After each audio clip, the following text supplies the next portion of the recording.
एक गांव में रामरती नाम की एक औरत, अपने पति रामलाल, एक बेटी सरिता, दो बेटे रघुवीर और भीमा के साथ रहती थी। उसके दोनों बेटों की शादी हो चुकी थी।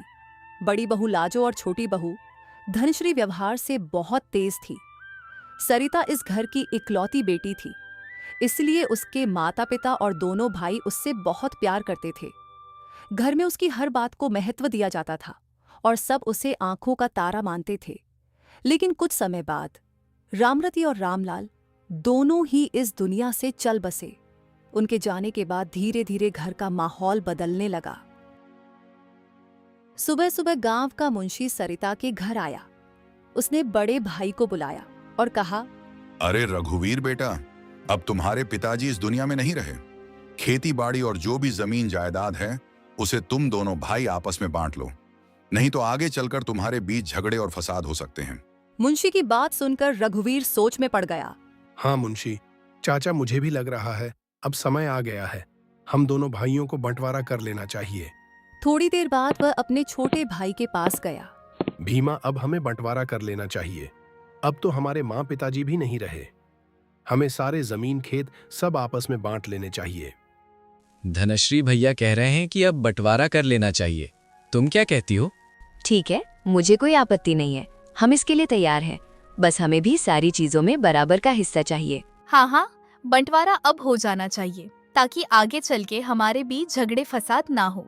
और हाँ धनश्री, तुम्हारे साथ हम सारी चीजें बराबर बांटेंगे। थोड़ी देर में बंटवारा हो गया। दोनों भाई ने सारे जमीन के कागज बांट लिए। बंटवारा तो हो गया, लेकिन अब सरिता किसके हिस्से जाएगी? सरिता को तो आप लोगों के पास ही रहना चाहिए।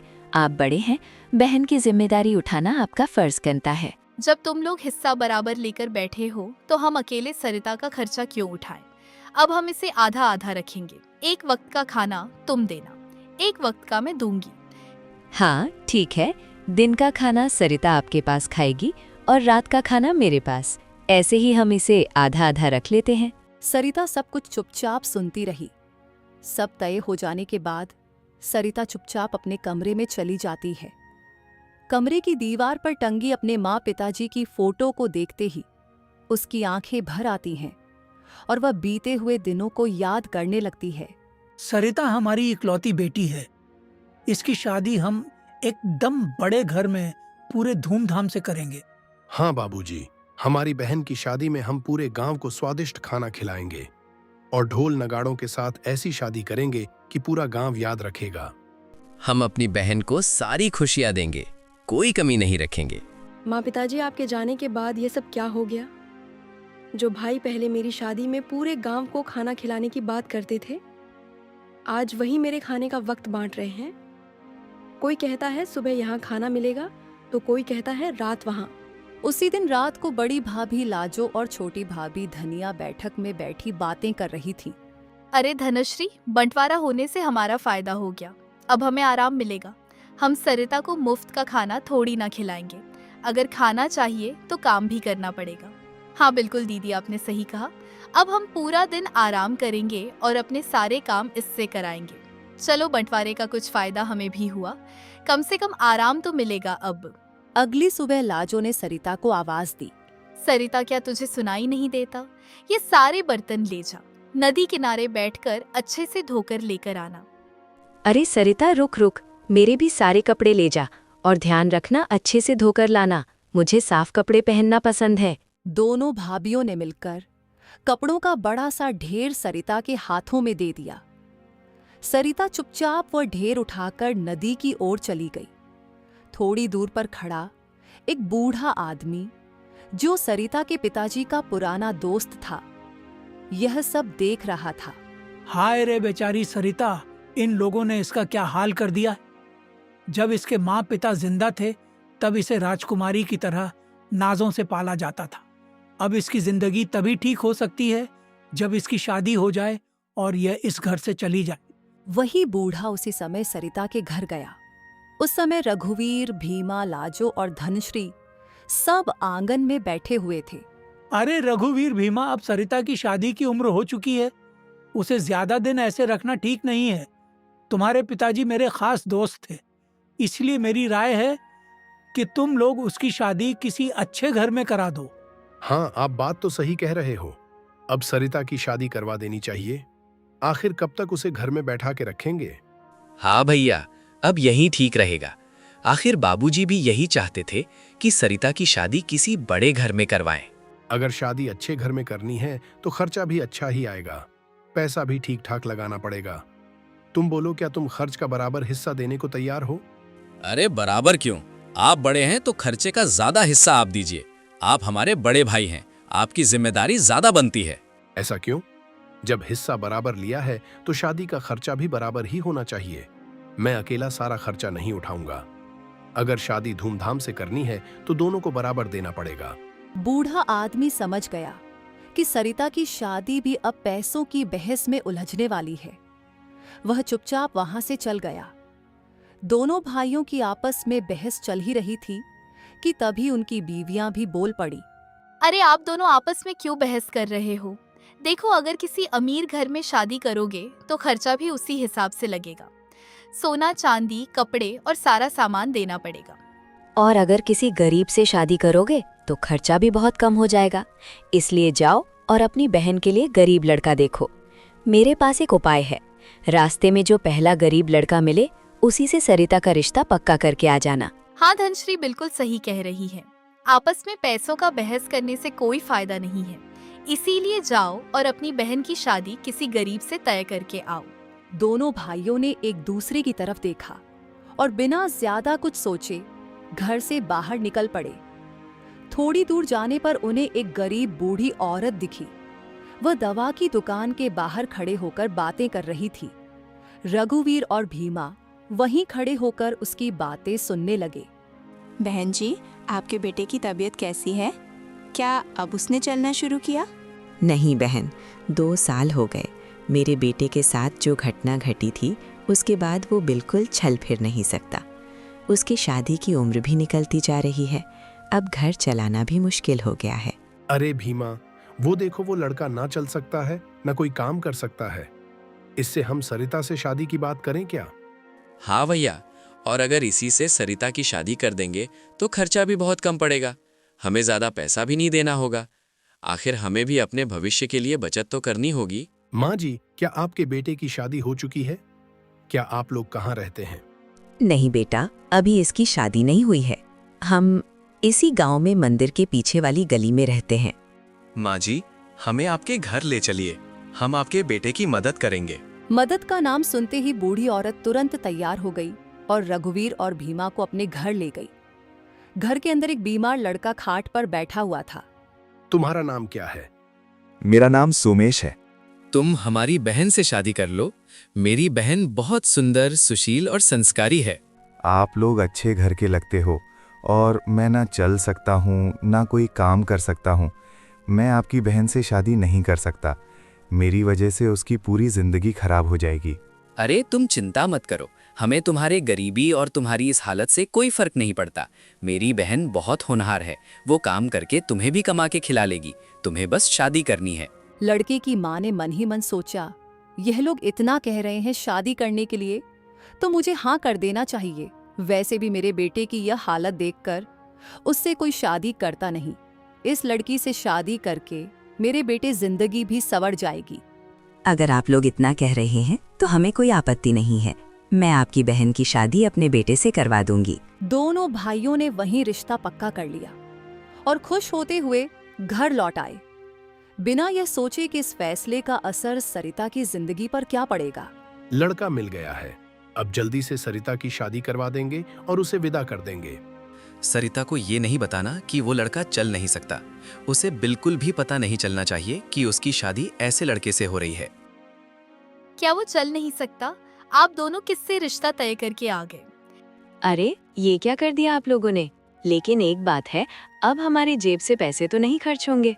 अब जो हो गया सो हो गया। सरिता को कुछ मत बताना। हम 2 दिन के अंदर उसकी शादी करवा देंगे और चैन की जिंदगी जिएंगे। इतना कहकर दोनों भाई वहां से चले गए। उनके जाते ही दोनों भाभियां आपस में बात करने लगी। हमने तो कहा था किसी गरीब से शादी करवा देना, लेकिन यह तो अपने ही बहन के लिए ऐसे लड़के से रिश्ता तय कराए जो चल भी नहीं सकता। अब इसमें हमारी क्या गलती? जो होगा इसके भाई ही जाने। अच्छा भी है, हमारे पैसे भी बच गए। हमें क्या, उसकी शादी किसी से भी हो। सरिता, तुम्हें एक जरूरी बात बतानी है। तुम्हारे भाइयों ने तुम्हारा रिश्ता तय कर दिया है। 2 दिन में तुम्हारी शादी हो जाएगी। पर भाभी, मेरी शादी ऐसे अचानक? मुझे तो भैया ने बताया भी नहीं कि मेरी शादी कहाँ और किससे होने वाली है। अरे बाप रे, बड़ी आई, तुझे क्यों जानना है तेरी शादी कहाँ और किससे हो रही है? जब मेरी शादी हुई थी तो मैंने तुम्हारे भैया को देखा तक नहीं था। माँ, पिताजी, आप देख रहे हैं ना, आपकी सरिता की शादी होने वाली है। काश आज आप दोनों यहाँ होते तो कितने खुश होते हैं। सरिता उस रात अपने माँ पिताजी को याद करके बहुत रोई। सरिता की शादी उसी लड़के से कर दी गई।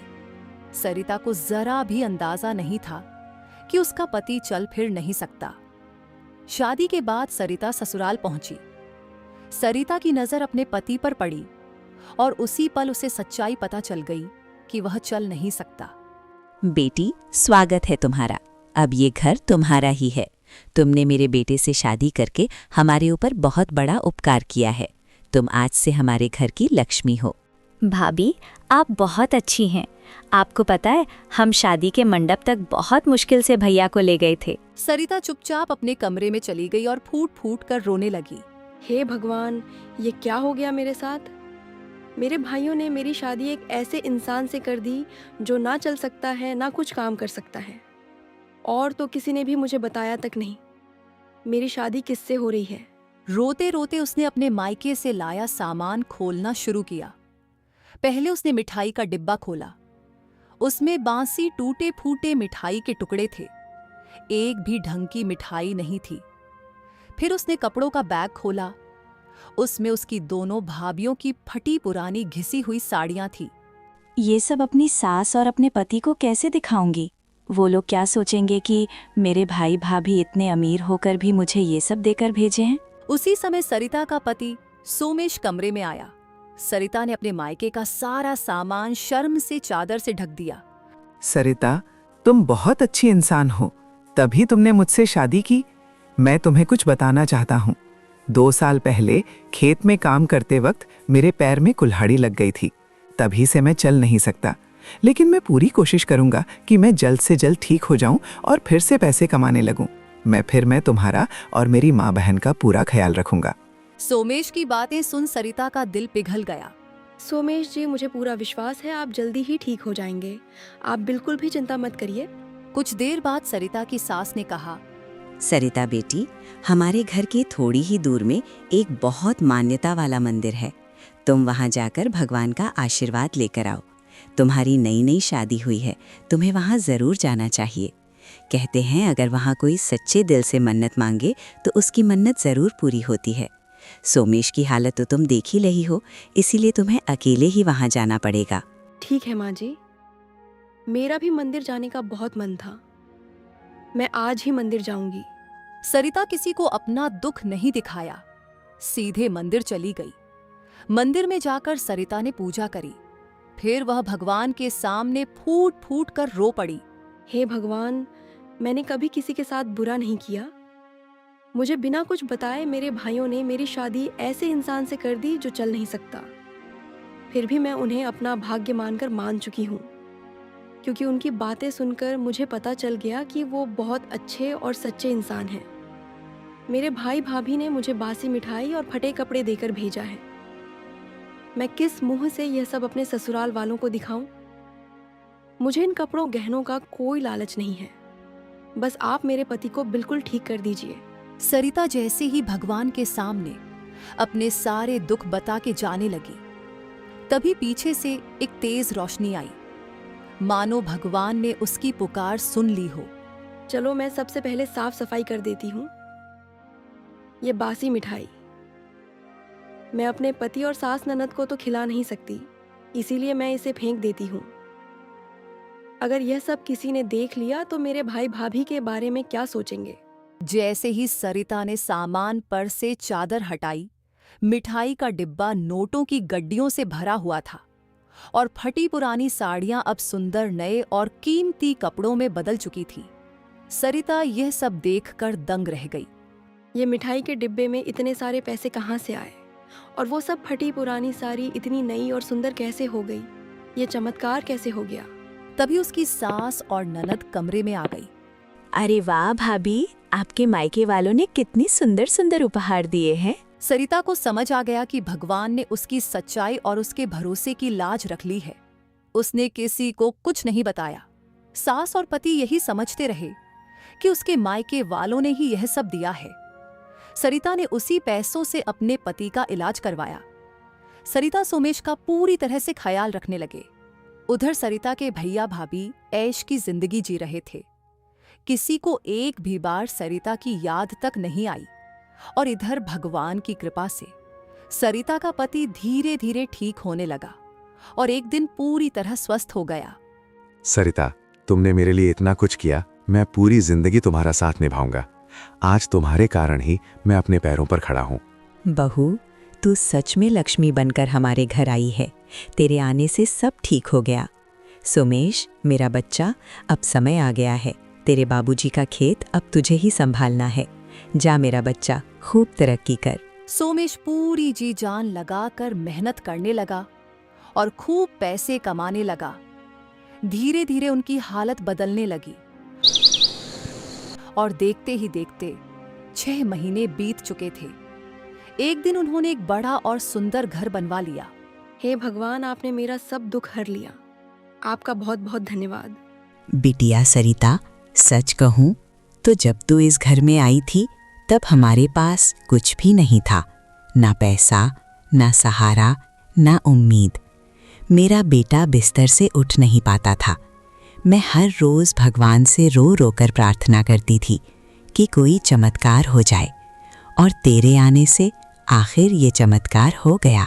माँ सही कह रही है सरिता। अगर तुम मेरा हौसला ना बढ़ाती, अगर तुमने वो पैसा मेरे इलाज में ना लगाया होता, तो शायद मैं आज भी बिस्तर पर पड़ा होता। जिस दिन मैंने आपको पति के रूप में स्वीकार किया, उसी दिन यह ठान लिया था कि चाहे हालात जैसे भी हों, आपका साथ कभी नहीं छोड़ूंगी। सरिता, तुम अपने मायके वालों को हमारे घर बुलाओ ना। आखिर उन्हीं के दिए पैसों से मेरा इलाज हो पाया। सरिता ने कुछ भी बहाना बनाकर बात को टाल दिया। कई महीने बीत गए। एक दिन रात के समय सरिता के मायके में दोनों भाई और दोनों भाभियां बैठकर बात कर रहे थे। भीमा पता नहीं क्यों इतना पैसा होने के बाद भी दिल में सुकून नहीं है। काफी दिन हो गए। सरिता की शादी को तो महीनों बीत गए। एक बार भी हमने उसका हालचाल नहीं पूछा। हाँ भैया, सच कहूँ तो कभी कभी दिल में अफसोस होता है। पता नहीं कैसी जिंदगी जी रही होगी। हमने तो उसे ऐसे लड़के से ब्याह दिया जो चल फिर भी नहीं सकता था। पता नहीं हमारी बहन क्या खाती होगी, कहाँ रहती होगी। हमने तो सोचा था किसी गरीब घर में जाएगी, लेकिन ऐसा हाल होगा यह नहीं सोचा था। अब मन में डर भी लगता है, कहीं बहुत परेशान तो नहीं होगी। मुझे तो डर लगने लगा है, कहीं हमारे कर्म हम पर भारी ना पड़ जाए। आप सही कह रही हो दीदी, मुझे भी अंदर ही अंदर अजीब सा लगने लगा है। हमने उसके साथ बहुत गलत कर दिया। चलो उसे जाकर देखाते हैं। आखिर सरिता हमारी ननद है और आप लोगों की एकलौती बहन। अगर किसी तरह की तकलीफ में होगी तो पता तो चले। सबने तय किया कि सरिता के ससुराल जाकर उसे देखेंगे। ससुराल पहुंचने पर जब वे लोग उस जगह आए जहां पहले झोपड़ी थी, तो उनकी आंखें खुली की खुली रह गईं। अरे यहाँ तो पहले छोटी झोपड़ी थी। ये इतना बड़ा घर किसका है? सरिता का ससुराल तो यही था।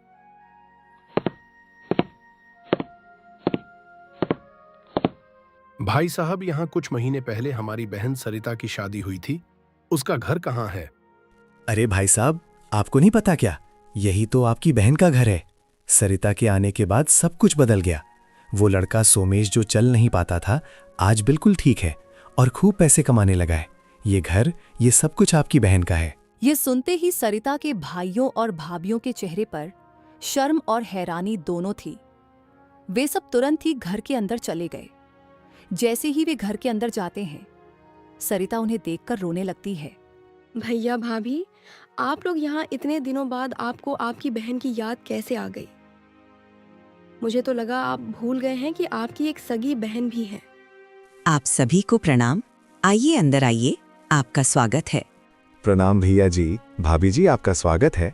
आपको यहाँ देखकर बहुत खुशी हुई। मैं तो सरिता को कह ही रहा था कि आप सबको घर बुलाएं। और भाभियां घर के अंदर बैठते ही चारों तरफ देखने लगे। उनकी आंखों में हैरानी साफ दिख रही थी। सरिता ने उनकी खूब खातिरदारी की तरह तरह के पकवान उनके सामने रख दिए। यह सब कैसे हो गया? इतने कम महीनों में इतना बड़ा बदलाव, और ये सुधीर तो बिल्कुल ठीक खड़े हैं। आपकी तो छोटी सी झोपड़ी थी, अचानक ये इतना सुंदर घर कैसे बन गया? ये सब आप लोगों की ही कृपा है। अगर आप लोग मदद ना करते तो शायद मैं आज भी बिस्तर पर होता। हमारी कृपा मतलब ये आप क्या बोल रहे हैं? हमें कुछ समझ नहीं आ रहा है। हाँ बेटा, ये सब आप ही लोगों की देन है। आपने जो पैसे सरिता को देकर भेजा था, उसी से मेरे बेटे का इलाज हुआ। डॉक्टर, दवाइयाँ, इलाज सब उसी पैसों से हुआ। और फिर जब बेटा ठीक हुआ तो इसने मेहनत शुरू की। भगवान ने मेहनत का फल दिया और आज ये घर बन पाया। इतना सुनते ही भाई भाभियों के चेहरे का रंग उड़ गया, जैसे किसी ने जमीन खींच ली हो। वो सब अपने मन में बोलने लगे, ये क्या बोल रही है? हमने तो एक पैसा भी नहीं दिया था। हमने तो सिर्फ बासी मिठाई के टुकड़े दिए थे और फटे पुराने कपड़े। मैंने तो अपनी पुरानी फटी साड़ी निकाल कर दे दी थी। ये पैसा कहाँ से आया? सब एक दूसरे की तरफ देखने लगे। उनके चेहरे पर शर्म, डर और हैरानी साफ झलक रही थी। सरिता सब सुन रही थी। वो जानती थी सच्चाई क्या है, लेकिन उसने कुछ नहीं कहा। सरिता का बड़ा भाई अपने आप को रोक नहीं पाया और रोते रोते सारा सच बता दिया। नहीं नहीं, अब मैं और झूठ नहीं बोल सकता। सच यही है कि यह सब हमने नहीं किया। हमने अपनी बहन को 1 रुपया भी देकर नहीं भेजा था। और तो और हमने इसे यह तक नहीं बताया था कि सुधीर चल फिर नहीं सकता। आज सच बोलते हुए दिल फट रहा है, लेकिन यही सच्चाई है। हम दोनों ने मिलकर अपनी ही बहन के साथ बहुत बड़ा अन्याय किया। जिस बहन को हमारे माँ बाप ने नाजों से पाला, उसी बहन को हमने बोझ समझ लिया। हमने सोचा था कि ये हमारी जिंदगी से चली जाएगी तो हमारा खर्चा कम हो जाएगा, लेकिन ये नहीं सोचा कि भगवान सब देख रहा है। मैं आज शर्म से सरिता से नजरें तक नहीं मिला सकती। मैंने ही पुराने फटे हुए कपड़े दिए थे। आज सोचती हूँ तो समझ आता है कि हम कितने पत्थर दिल थे। हमने मिठाई के नाम पर बासी टूटे हुए टुकड़े दिए थे।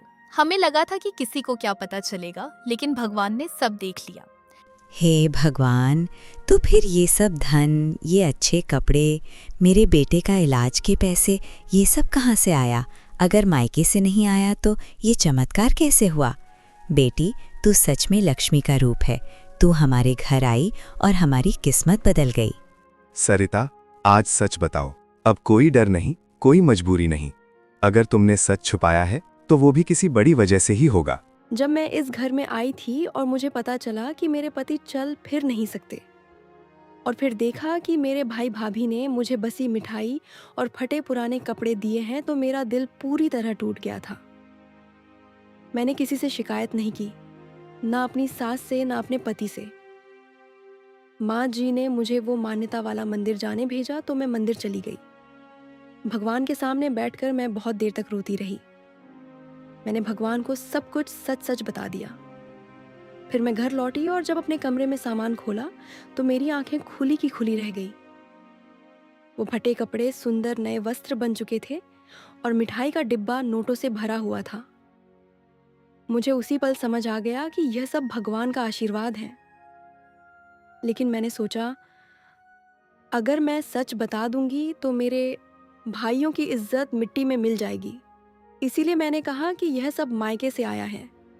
मैंने झूठ इसलिए बोला ताकि मेरे अपने बदनाम ना हो। चारों भाई भाभी जमीन पर बैठ गए और हाथ जोड़ लिए। बहन, हम सब माफी के लायक नहीं हैं।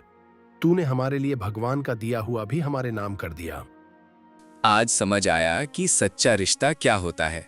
हम तो सिर्फ अपने फायदे के बारे में सोचते रहे और तू हमारे सम्मान की रक्षा करती रही। हमें माफ कर दो सरिता, हमसे बहुत बड़ा पाप हो गया। तुमने भगवान के चमत्कार पर भी हमारा नाम लगा दिया और हम पत्थर दिल बने रहे। हमें माफ कर दो सरिता। सरिता, तुमसे माफी मांगने की भी हिम्मत नहीं हो रही। हमने तुम्हारे साथ बहुत बुरा किया। भैया भाभी, आप लोगों ने मुझे मेरे माँ बाप के घर से मेरा हक नहीं दिया, लेकिन भगवान ने मुझे मेरे हक से कहीं ज्यादा दे दिया। अब मेरे दिल में कोई शिकायत नहीं, कोई गिला नहीं। बस यही चाहती हूँ कि आप सब सच्चाई समझ लें और आगे किसी भी इंसान के साथ इतना बुरा ना करे। आज मुझे समझ आया कि भगवान अच्छे लोगों के साथ हमेशा अच्छा करता है। सरिता, तुम्हारे जैसी नेक दिल लड़की मेरी पत्नी बनी। आज मुझसे ज़्यादा भाग्यशाली कोई नहीं है। मैं बहुत खुश हूँ। सरिता की भाई भाभी ने उसके हक का उसे कुछ नहीं दिया, पर भगवान ने उसे सब कुछ दे दिया। जो इंसान सच्चे दिल से भगवान पर भरोसा रखता है, भगवान उसकी तकदीर खुद लिखता है। इसीलिए हमेशा साफ नियत रखनी चाहिए।